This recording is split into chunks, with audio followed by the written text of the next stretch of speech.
अगली सुबह शियोशा अपनी चोट की वजह से लंगड़ा कर चल रही थी। चेंगे उसे दर्द में देख उसकी मदद करना चाहता था, लेकिन उसके मन में एक हिचकिचाहट थी। शियोशा की यादें ताज़ा करने के लिए उसने एक पुरानी योजना बनाई। उसने देखा कि स्कूल के कुछ आवारा लड़के एक मासूम बच्चे को तंग कर रहे थे। टनल में आने की चुनौती दी, ठीक वैसे ही जैसे सालों पहले वो और शियोशा पहली बार मिले थे। दूसरी तरफ जोंग्यू के हाथ एक ऐसी तस्वीर लगी जिसने उसके सीने में आग लगा दी। तस्वीर में चेंगे ने शियोशा को अपनी बाहों में थाम रखा था।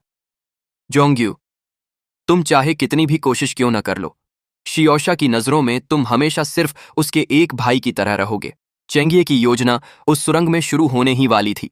जैसे ही शियोशा वहां पहुंची, चेंगे ने उन लड़कों को इशारा किया कि वे हमला करने का नाटक करें, लेकिन किस्मत को कुछ और ही मंजूर था।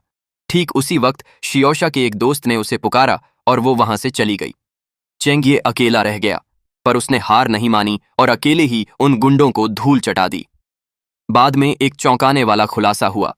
वे लड़के असल में जोंग्यू के ही दोस्त थे। कुछ समय बाद जोंग्यू जख्मी हालत में स्कूल पहुंचा। उसने देखा कि शियोशा को सीढ़ियां चढ़ने में तकलीफ हो रही है। उसने मदद का हाथ बढ़ाया, पर शियोशा ने उसे ठुकरा दिया। जोंग्यू को यह बर्ताव चुभ गया। उसने ईर्ष्या भरे लहजे में कहा, शायद मेरी जगह अगर आज चेंगे होता तो तुम उसका हाथ थामने से मना नहीं करती। शियोशा बिना कुछ बोले खामोशी से वहां से निकल गई। उसने होमवर्क देने के बहाने उसके घर जाने का फैसला किया। जब वह वहां पहुंची तो चेंगे के चेहरे पर छाई उदासी देखकर वह दंग रह गई। चेंगे की जुबान खामोश थी।